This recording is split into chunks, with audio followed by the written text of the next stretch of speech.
Alex Smith losing blood faster than the Steelers dropped an undefeated season. John Elway playing his entire career without an ACL. And me, Brandon Perna, shooting my 9th episode of Odd Man Sports without any TV makeup. All gutsy performances the world shall never forget. Welcome to Odd Man Sports. I'm your host, Brandon. 2 shows, 1 YouTube, Perna. Now, I'm also the host of That's Good Sports, so make sure you subscribe to both channels if you know what's good for you. Do you know what's good for you?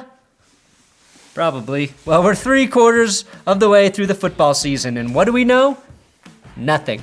The Chiefs didn't look as good as we thought. The Browns secured a winning record, and the Steelers couldn't beat a nameless team with a legless QB at home, and Santa Clara County's rules allowed the Bills to avenge the Hail Murray against the 49ers. This season has stopped making sense long ago, but I think we're still on the road to somewhere. Where? Let's just enjoy the destination once we get there and forget about this year's bizarre journey. Today, we've got Belichick destroying another rookie's hopes and dreams, a soliloquy for the Jets, and my one piece of betting advice I gave last week is already wrong. So on to Dinks and Dunks. Well, the people were right a month ago when the Giants were 2-7. Dave Gettleman claimed people kept telling him his team was the best 2-7 team they'd ever seen. Who were these mysterious people? No one knows, but it turns out they were right, and nobody believed them. Just like that first guy Ned Stark beheaded who was trying to warn them the White Walkers were coming along with winter. Now the G-Men have won 3 straight and appear headed for the playoffs, where they could face Tom Brady in the first round. At this point, Giants fans seem to enjoy denying Brady Super Bowl rings more than winning actual Super Bowl rings. And to be honest, I think they have their priorities straight. One team that didn't deny Tom Brady, the Washington Politics team, who approved a $1 million PPP loan to TB12. Last time I checked, the 199th pick in the 2000 draft was worth an estimated $200 million, and he's not even the top breadwinner in his own house. Or, in TB speak, the top quinoa crisp winner. Now, I don't blame a man for securing his business when it's his primary source of income. Who I do blame is the man who snakes a loan away from someone more deserving because he doesn't want his net worth to drop. The Lions won, in Darrell Bevell's debut, 34-30 over the Bears.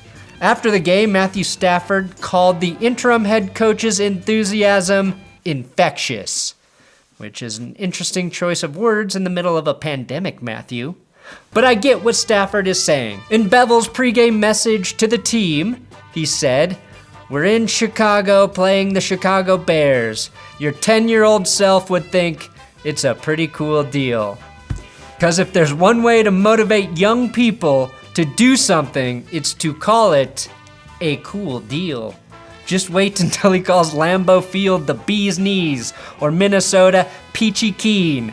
Gee whiz, fellas, I'm about to call a nifty little pass at the 1-yard line with Super Bowl 49 hanging in the balance.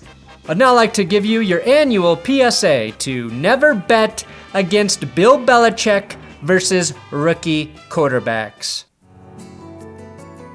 Stop betting against fucking Bill Belichick versus rookie quarterbacks! The more you know. I guess after the Patriots stomped Justin Herbert and the Chargers 45-0, the Chargers social media tweeted out this. Hey Chargers, you know you can just tweet nothing, right? It's not required by law that you notify your 30 followers of the ass-kicking you just endured. I don't remember seeing this graphic in Nate Robinson's feed. Now, staying with the AFC West, the Chiefs beat my Broncos 22-16 after Vic Fangio made the short-sighted decision to punt the ball back to the Chiefs from midfield, down 3 with 6 minutes to go in a season where he had nothing to lose. And to absolutely no one's surprise, it was the wrong move. This is the problem with hiring a defensive coordinator as your head coach. These guys just really want to play defense. It's kind of like bringing a bulldozer and a demo crew to an old house and saying, "What do you think? Should we renovate? Or do you guys want to knock this thing down while the Property Brothers are still inside?"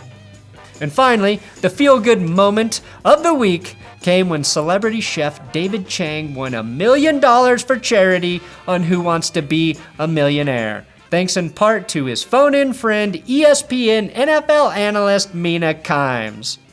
As great as this was, though, it still doesn't crack my top 3 NFL-related game show moments of the last decade.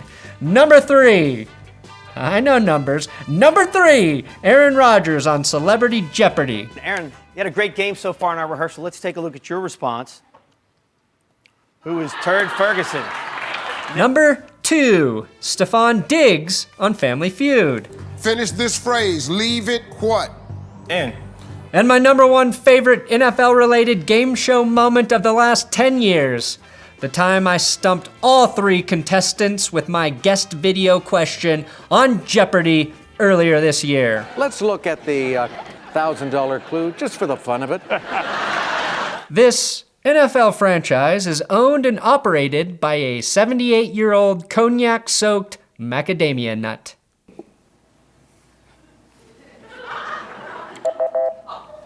Dallas Cowboys.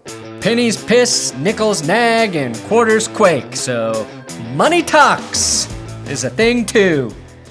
Last week, I told you to stay away from teams with lopsided public money. Well, on Sunday, the most lopsided game was Indy at Houston with 78% of the money on the Colts at -3.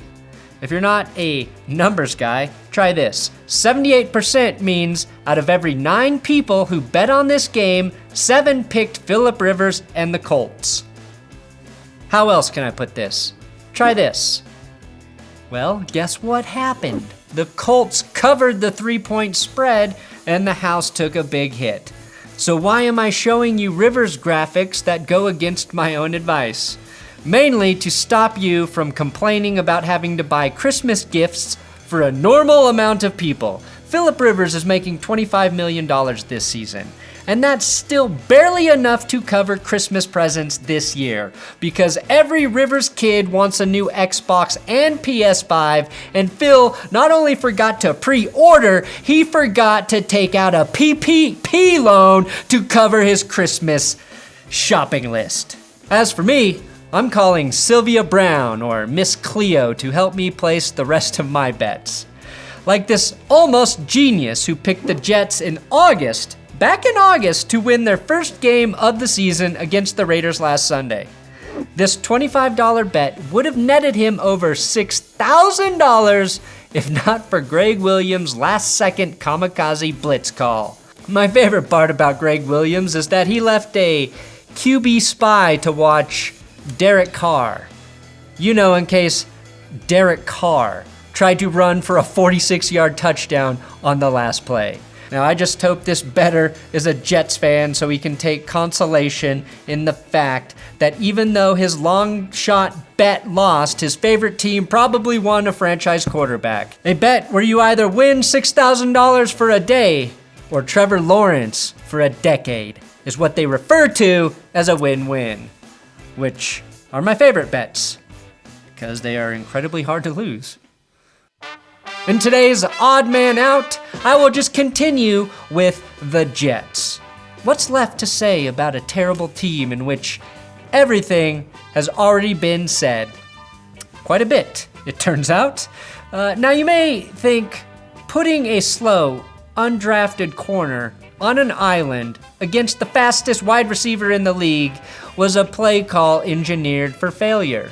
In my heart, I believe Adam Gase is one of the worst head football coaches in NFL history. Here's Adam Gase's totally believable post-game explanation to put all of your tanking doubts to rest. It looked like it was a pretty heavy blitz on the play where Ruggs ended up scoring a touchdown with no safety help, just man on the outside. Just we were trying to create pressure. You know, he hadn't done well with it all game, so, That's what happened. Well, yep, that clears it up. Wait, Tony, can you play that clip again, but remove the sound? Now, I'm no poker player like Matt Damon from Rounders or Mel Gibson from Maverick. Those are the only poker movies I've seen. But it appears to me that Adam Gase scratching himself might be the most obvious tell in NFL history. Either Adam Gase has a nasty case of poison ivy, which is very common in New York, or he can't help scratching himself when he's lying. Nah, the first one was the only one that I really. Injuries. When you come back from down, you get the lead, you have the fourth down stop, and then you lose this way. Yeah, I mean, you're in this league long enough. Yeah, I mean, just we were trying to create pressure. That's what we ended up pressuring. Ever since his introductory bug-eyed press conference, Adam Gase has been telling fans the thing they can clearly see is not what's actually happening. There's a term for this. It's called Gase-lighting. Remember last week when Gase denied taking over the play calling, even though we could all see him calling the plays? I didn't take over. We did this. We've done the same thing the last 4 games. We were watching Dowell through the whole game. He wasn't doing anything. I mean, he was just standing there. He tells me it's not hard. Adam, Jets fans aren't stupid, which is why they were celebrating like they won the Super Bowl when the Raiders scored the winning touchdown.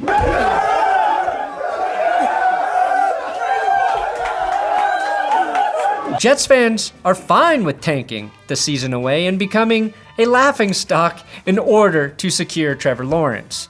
So a word of advice, next time you're speaking about the team, skip the whole Gase-lighting routine and try what I call Gronk speak. If you ask Gronk what number touchdown was his favorite, he'll tell you. One more, I got 69 touchdowns, if you know what I mean. And I bet if you asked Rob Gronkowski in high school what his hobbies were, he would tell you working out, playing sports, and chicks in that exact order. Oh, we have Gronk's high school yearbook? Let's take a look. Damn, I was spot on. Now can we cue up some commencement speech music, Tony? The kind of commencement music that I would have heard had I graduated. And now that you know that, it makes me totally qualified for this speech. To the class of 2020, I'd like to dispense 2 pieces of wisdom gleaned from my years on this planet. Plastic surgery today is like regular surgery in the 1700s. They still haven't figured it out, really. And also, don't go through life like Adam Gase, lying, never smiling, always mad at the world for your own shortcomings. Be like Gronk. Smile, laugh, crush beer cans on your head. Be Yo Soy Fiesta. Life is better like Gronk. That is it for today. Finally ending on a positive note. See you next week.